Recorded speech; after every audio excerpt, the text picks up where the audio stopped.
Hello, ladies and gentlemen. Good morning, good evening, good afternoon. I think we should start with a psalm. Psalms 13. How long wilt thou forget me, O Father? Forever? How long wilt thou hide thy face from me? How long shall I take counsel in my soul? Having sorrow in my heart daily, how long shall mine enemy be exalted over me? Consider and hear me, O Father, my Elohim. Lighten mine eyes, lest I sleep the sleep of death, lest mine enemy say, I have prevailed against him, and those that trouble me rejoice when I am moved. But I have trusted in thy mercy, my heart shall rejoice in thy salvation. I will sing unto the Father, because he hath dealt bountifully with me. So, Survivors chapter 3, low here and low there. When the sun was up, enough light filtered into the basement of the Straits house in Prospect Heights to enable the three prisoners to find their way around without the use of a candle.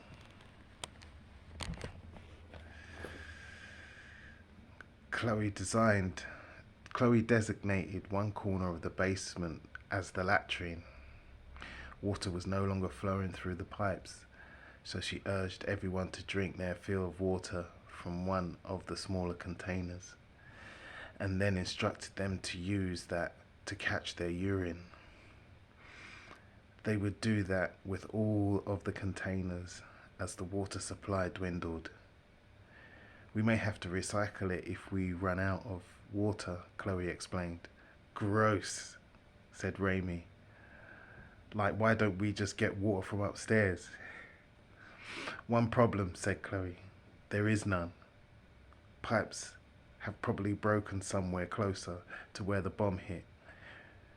We may be able to get something from the refrigerator in a few days, but even that won't be much more than a little water bottle and some ice cube trays.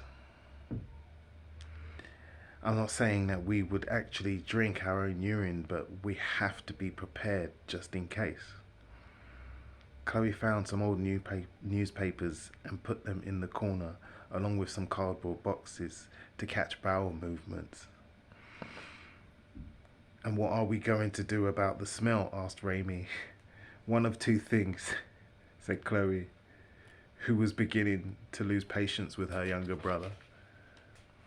Either we put up with it or we bellyache.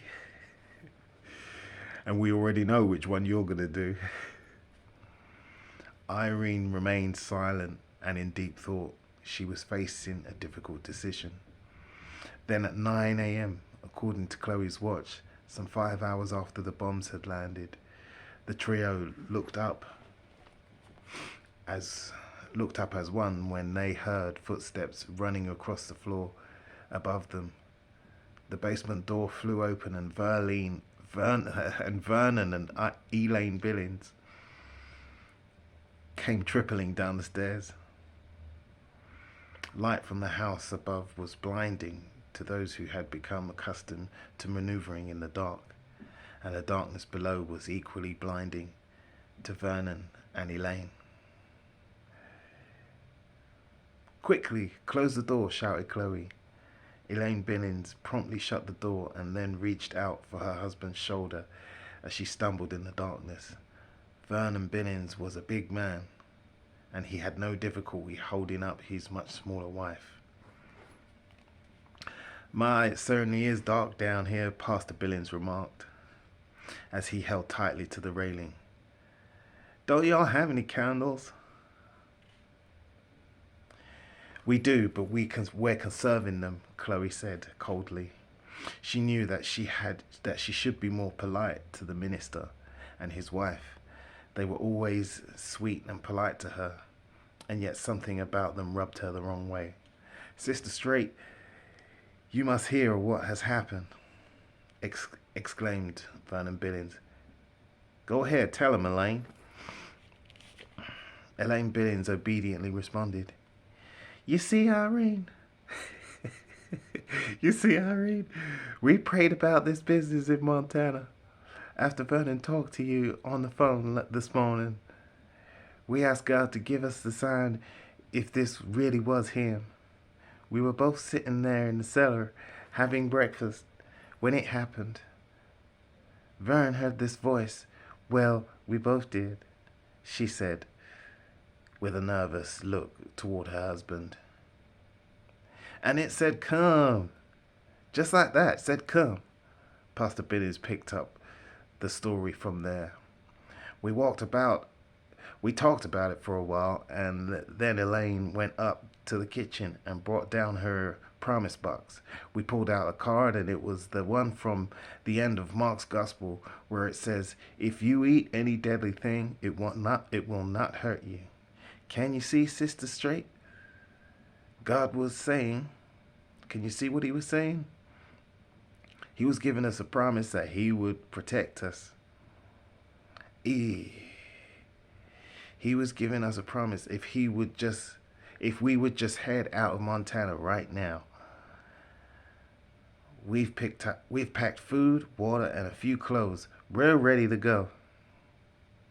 But we want to give you a chance to come too. Are you with us, sister? Elaine piped sweetly. Just come with us, Irene. Oh, I don't know, Irene answered. Are you sure it's safe? Wouldn't it be better to wait a while first? And miss out on the rapture? Look, we've been out there in the open for at least half an hour now. And we're as good as gold.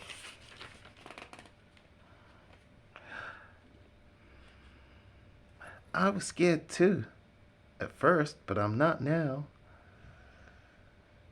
God will protect you, Sister Irene, Pastor Billings said softly. I'm sure of it. Please trust him and come with us, Irene. Can we, Mum? Asked Raimi. It's better than staying here.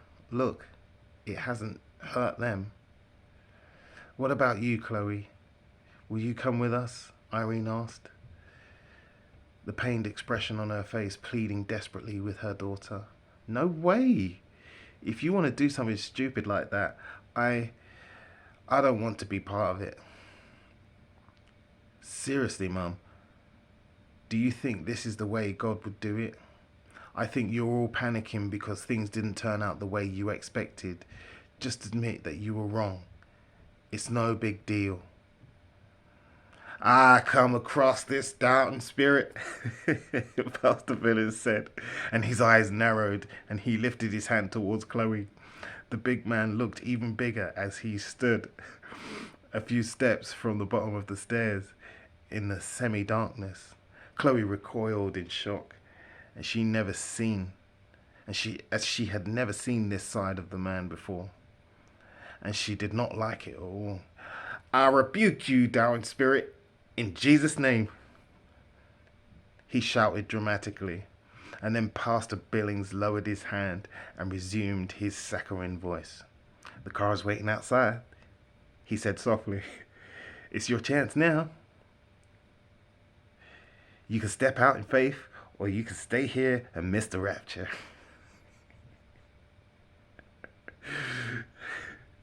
What will it be, dear?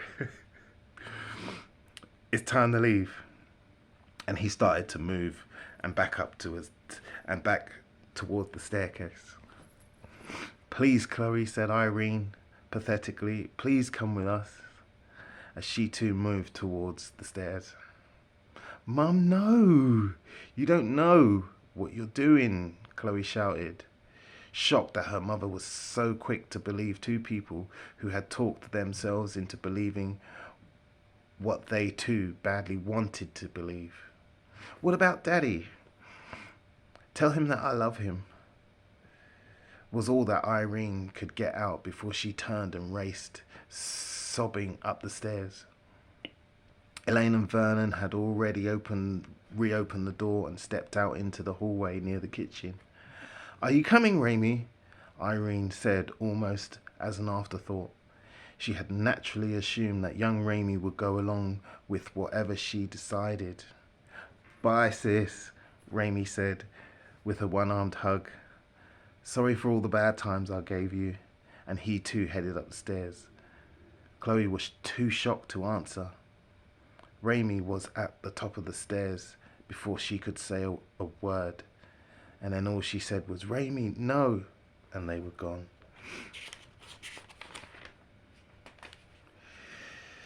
End of chapter 3. The description of the situation on earth prior to the return of Jesus is one of people panicking because he has not turned up at the time when they had been expecting him to come. Jesus warns in Matthew 24, "If they should say to you, 'Lo here,' or 'Lo there,' go not after them. If they say, 'He is in the desert,' do not go after them. Or if they say, 'He is in the secret place,' do not believe it. For as the lightning is seen from the east to the west, so even so will the coming of the Son of Man be." So much for any secret rapture. The real source of the secret rapture doctrine and a lot of other teachings in the church world today is one of escapism. It is so easy to deceive ourselves into believing what we want to believe, whether or not it is true. It could be a teaching that we will never be sick, or that we will be prosperous, or that we can go on disobeying Jesus and God will overlook it, or that we will not have to go through the tribulation. All such teachings are popular, not because they are true, but because they are so appealing. They say what people want to hear, unless Christians are able to acknowledge error when it is pointed out through circumstances, if nothing else, they will only replace one form of escapism with an even more bizarre form in an effort to further escape facing their error. Familiar, very familiar, isn't it? There's a lot of things Christians need to accept, but it's not happening. It's not happening. But, that's the stages. And then you got unbelievers who just hate everything and don't even want to believe nothing. Partly because there's so many doctrines, so many different... Partly because people don't want to just believe miracles and stuff as well, but people just don't want to believe the book because it means that they have to change their lives.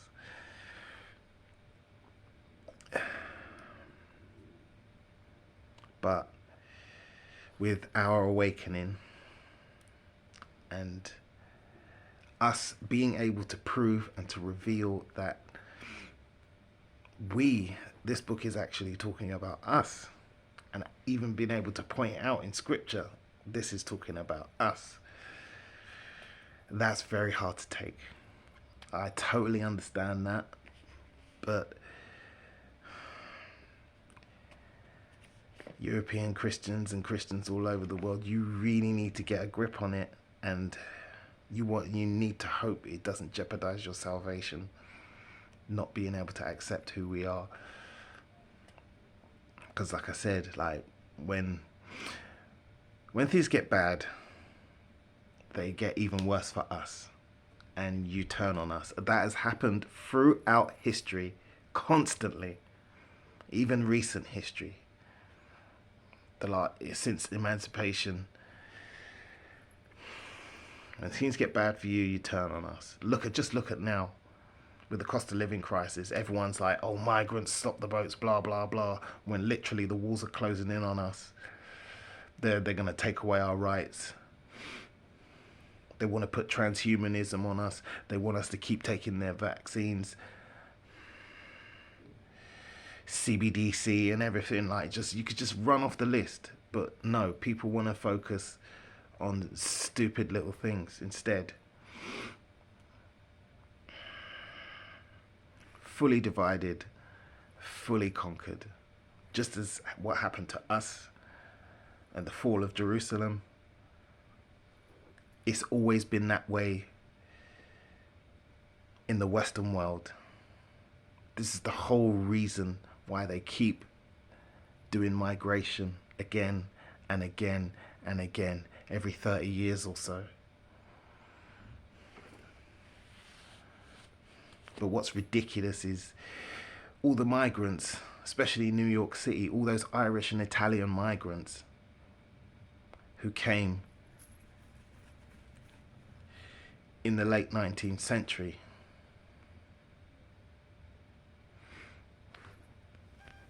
Their grandchildren are now complaining about saying the same thing which was said to their great-grandfathers.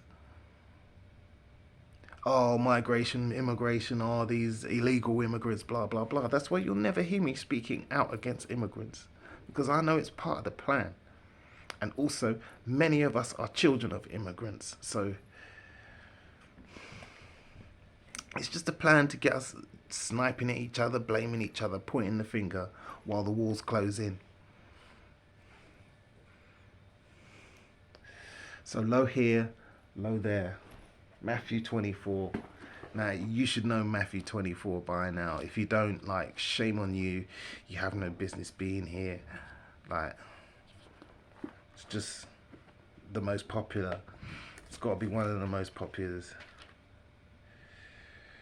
Low here, low there. 21 to 27.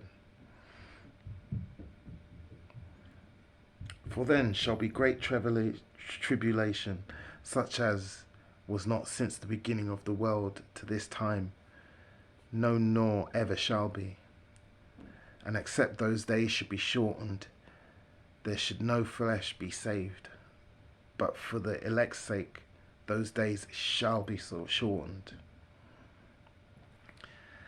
And that's worrying, man. That is worrying.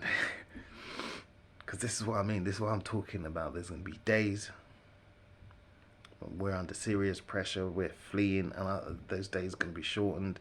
Like the days, you can feel the days getting shorter now. Like, then if any man shall say to you, lo, here is Christ, or there, believe it not. For there shall arise false Christs and false prophets, and shall show great signs and wonders, insomuch that if where possible they shall deceive the very elect.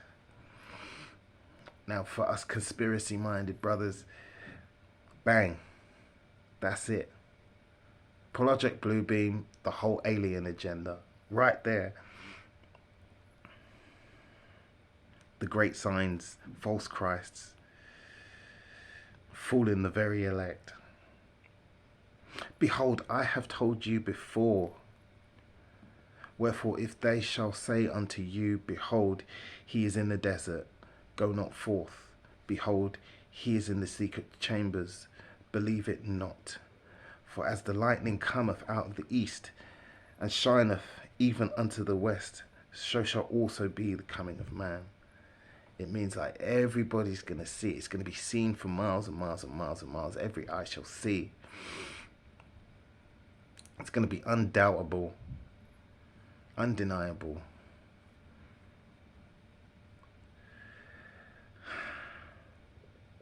And we really need to think about how this can be repackaged. Oh, low here, low there. Oh, he is in the desert. You really need to think about that, because I can hear it happening already. And we really need to think about that. Because we also know who knows these scriptures as well. And the aim is to fool the very elect. We're already being fooled.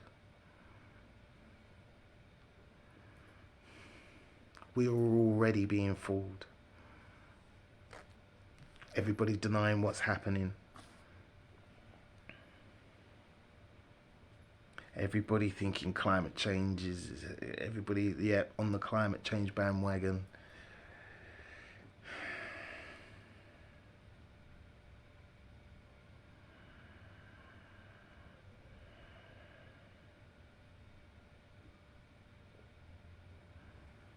Brothers on the mixing agenda.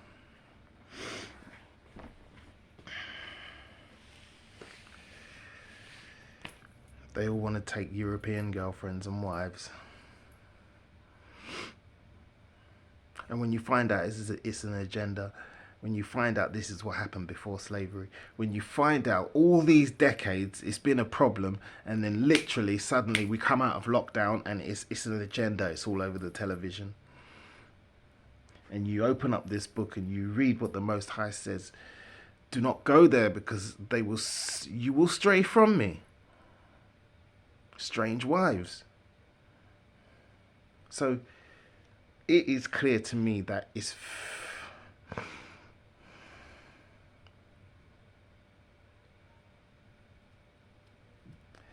clear to me that you should stay away from this agenda.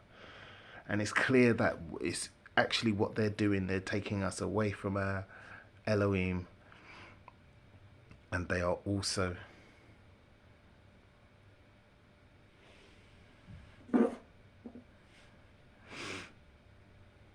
it's a distorted way of cleaving, I think. It's a distorted way of cleaving. It's the cheating way. Because I've never seen nothing like it. Never seen nothing like it. And before I was in this word, it wasn't a problem for me either. But fresh eyes, like this, I keep talking about fresh eyes. If you don't know your history, you're destined to repeat it. My people are destroyed for lack of knowledge.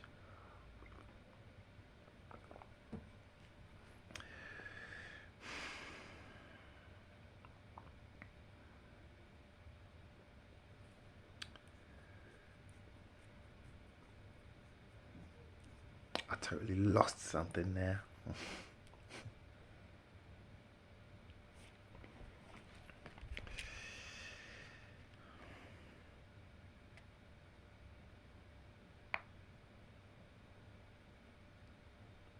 It's going to be tough.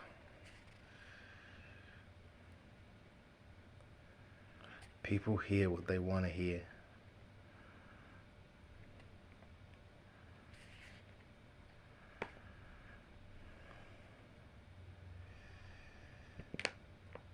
It's complete escapism.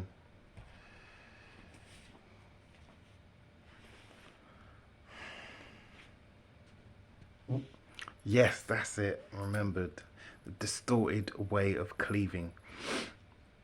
So, as I mentioned in a previous video,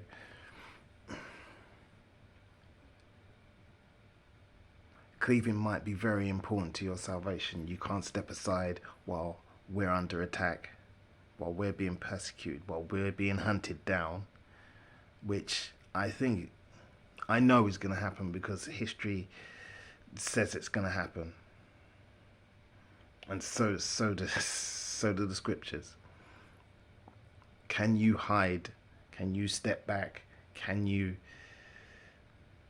not say or do anything and still get saved? Still hope that you're going to make it to the kingdom?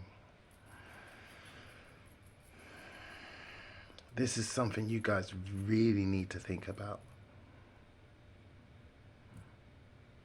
Go to Joshua 1-7. Read about Rahab.